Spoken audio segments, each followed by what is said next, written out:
ایسی وجوہات تھی جن کا وہ بار بار ذکر کرتے تھے اور کہتے تھے کہ یہ ایسی وجوہات ہیں جس کی وجہ سے اگر عمران خان کی حکومت قائم رہی تو وہ پاکستان کے لیے بہتر نہیں ہوگا. وہ دو وجوہات کیا تھیں؟ اگر آپ پورے 3.5 سال جو عمران خان صاحب کا ٹینیور تھا اس میں دیکھیں تو ایک ان کا گلا شکوہ یہ تھا کہ ملک میں حقیقی جمہوریت نہیں ہے, ہائی بریڈ نظام ہے, یہ سلیکٹڈ ہے. دوسری ان کی جو شکایت تھی یا گلا تھا کہ ملک میں مہنگائی بہت زیادہ ہو گئی ہے, عوام اس میں پس رہے ہیں, ہم نے آ کے مہنگائی ختم کرنی ہے, مہنگائی مقاوم مارچ بھی ہوا. اب جب انہوں نے حکومت سنبھالی تو آپ باقی چھوڑ دیں, باقی آپ کی ایکسپورٹس کو بھی چھوڑ دیں, باقی ساری چیزوں کو آپ چھوڑ دیں, کہ باقی جتنی بھی کارکردگی آپ اس کو چھوڑ دیں. یہ جو دو نعرے ہیں ان کو آپ ذہن میں رکھیں جن کے اوپر انہوں نے اپنی تمام کمپین چلائی, جن کے اوپر انہوں نے اپنا سیاسی بیانیہ کھڑا کرنے کی کوشش کی. کیا یہ اس میں کامیاب ہوئے؟ کیا جو انہوں نے 16 ماہ کی حکومت کی تو پاکستان کے اندر جمہوریت کی سچویشن پہلے سے بہتر ہے؟ کیا عمران خان کے دور حکومت میں جس کو یہ ہائیبرڈ نظام کہتے تھے, سلیکٹڈ کہتے تھے, اداروں کی مداخلت کا ذکر کرتے تھے, گلا شکوہ کرتے تھے, کیا وہ ساری چیزیں کم ہوئی یا زیادہ ہوئی؟ دوسری بات, دوسرا ان کا نعرہ تھا کہ ہم نے مہنگائی ختم کرنی ہے, اور مہنگائی بہت زیادہ کر دی ہے عمران خان صاحب نے. 16 ماہ کے دوران جو انہوں نے مہنگائی کے ساتھ کیا, جو مہنگائی کی وجہ سے پھر انہوں نے عوام کے ساتھ کیا, کیا وہ اب کسی سے ڈھکا چھپا ہے؟ پٹرول اور ڈیزل کی قیمتوں میں دوبارہ اضافہ ہوا ہے. پٹرول 331 اور ڈیزل تقریباً 329 روپے لیٹر ہو گیا. یہ وہ معاشی پالیسیوں کا تسلسل ہے جو 16 ماہ کی معاشی پالیسیوں کا تسلسل ہے. کیا یہ جو پٹرول کی قیمت میں اضافہ ہوا اس کے لیے کاکڑ صاحب ذمہ دار ہیں یا کاکڑ صاحب کی حکومت ذمہ دار ہے؟ نگراں قطعاً نہیں جی, بالکل وہ ذمہ دار نہیں. ہاں, اس حد تک کاکڑ صاحب ذمہ دار ہیں کیونکہ وہ بھی اس اتحاد کا حصہ تھا جنہوں نے عمران خان کی حکومت کا خاتمہ کرنا تھا. جنہوں نے عمران خان کی حکومت کا خاتمہ کیا وہ باپ پارٹی کا حصہ تھے. ان سب نے مل کے عمران خان صاحب کی حکومت کو اتارا اور صرف 2 نعروں کے اوپر اتارا, جو نعرے میں نے آپ کو پہلے بھی بتائے. اچھا, اب یہ ان ساری جماعتوں سے مس کیلکولیشن کیوں ہوئی؟ یہ بڑا جو ہے نا سمجھنے کی چیز ہے. انہوں نے بہت ساری چیزوں کو مس کیلکولیٹ کیا. آپ نے دیکھا کہ ایک بیانیہ بنایا گیا کہ جی عمران خان تو وہ 2 دن جیل نہیں برداشت کر سکتا, وہ تو خدا نخواستہ منشیات کا عادی ہے, وہ جیل جائے گا تو جناب وہ 2 دن میں یہ ہو جائے گا وہ ہو جائے گا. اسی قسم کا یہ بیانیہ بناتے رہے کہ جناب ان کے جو دوست تھے, جس میں صحافی دوست بھی تھے, دیگر دانشور بھی, وہ ان کو بتاتے رہے کہ یہ تو 4 دن نہیں گزار سکے گا جناب, جو ہی حکومت ختم ہوگی وہ چلا جائے گا. جب حکومت ختم ہوئی تو عمران خان صاحب نے جا کے لاہور میں ڈیرے ڈال لیے, اس لیے کہ سمبولکلی وہ بڑا امپورٹنٹ تھا کہ وہ نواز شریف جو کہتے تھے کہ میرا گڑھ لاہور ہے, وہ خود لندن میں بیٹھے ہوئے, عمران خان کی حکومت ختم ہے, وہ پیشی کرتا تھا عدالت میں, پھر جا کے شام کو زمان پارک بیٹھ جاتا تھا, لاہور میں بیٹھ جاتا تھا, اور ان کے اوپر جو بھی مقدمات ہوتے رہے وہ گرفتار بھی لاہور سے ہوئے. یہ نہیں ہوا کہ جناب وہ باقی کہیں چلے گئے, لاہور سے ہوئے. پھر جس طرح میں نے پہلے کہا کہ انہوں نے کہا تھا کہ یہ جیل نہیں برداشت کر سکے گا. ان سے یہ بھی بہت بڑی مس کیلکولیشن ہوئی. اب ایک جو چیز ہوتی ہے وہ اکثر آپ نے سنا ہوگا, اس کا ذکر ہوتا ہے کہ بیوقوف دوست سے عقل مند دشمن بہتر ہے. جس قسم کے بیانیے بنانے کی کوشش کی گئی کچھ دانشوروں کی جانب سے, کچھ ان کے ہم خیال صحافی دوستوں کی جانب سے, اس سے ان جماعتوں کو خود نقصان ہوا. دیکھیں آپ وہ بیانیہ کیا بناتے ہیں. اگر ایک شخص یہ بیانیہ بنا رہا ہو, مثال میں آپ کو دیتا ہوں کہ جی وہ نواز شریف صاحب پوری طاقت سے آ رہے ہیں, ان کو گارنٹی دے دی گئی ہے, یہ آپ کس سے دوستی کر رہے ہیں؟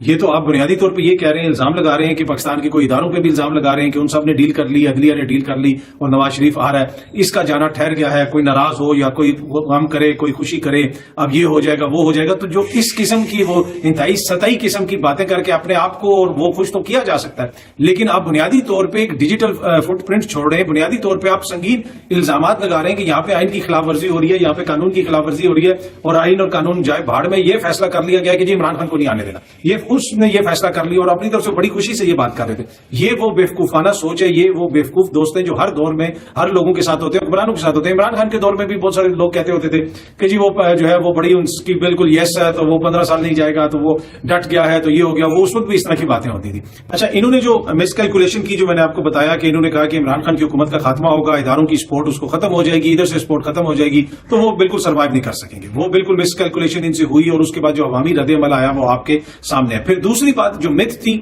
کہ یہ بڑے آئیں گے, چیزوں کو سنبھال لیں گے, بڑے تجربہ کار ہیں, انہوں نے جو کیا معیشت کے ساتھ وہ بھی بالکل واضح ہو گیا کہ ان کی تجربہ کاری جو ہے وہ کس قسم کی ہے. اور اگر آپ اس دور کے اندر بھی دیکھ لیں, جس شخص کو بھی تھوڑا سا ادراک تھا چیزوں کا, وہ دیکھ سکتا تھا کہ ان کے ہر دعویٰ, ہر چیز جو ہے وہ غلط ثابت ہو رہی ہے. جب کرونا آیا تو ان لوگوں نے رو رو کے آنکھوں میں کہا کہ یہ تو ملک کو ختم کر دے گا, ملک بند کر دو. اگر ملک بند ہوتا تو ہماری جو حالت ہونی تھی وہ آج آپ اس کا اندازہ نہیں لگا سکتے. بند نہ ہونے کے باوجود اس دور کے اندر 6% اکانومی آپ کی بڑھتی رہی, اس کے باوجود ان لوگوں نے 16 ماہ کے دوران یہاں پہ پہنچا دیا. اگر وہ نہ پیریڈ ہوتا اور وہ پیریڈ بھی نیگیٹیوٹی میں ہمارا چلا جاتا, یعنی اکنامک ہماری گروتھ نیچے چلی جاتی اور اکنامک جو اشاریے سارے نیگیٹو ہو جاتے, تو ہمارے لیے تو بہت بڑی مصیبت بننی تھی. اچھا, اب انہوں نے جو مس کیلکولیٹ کیا کہ پہلی بات یہ ہے کہ یہ حکومت سے ختم ہوگا تو اس کو یہ سروائیو نہیں کر سکیں گے. دوسری بات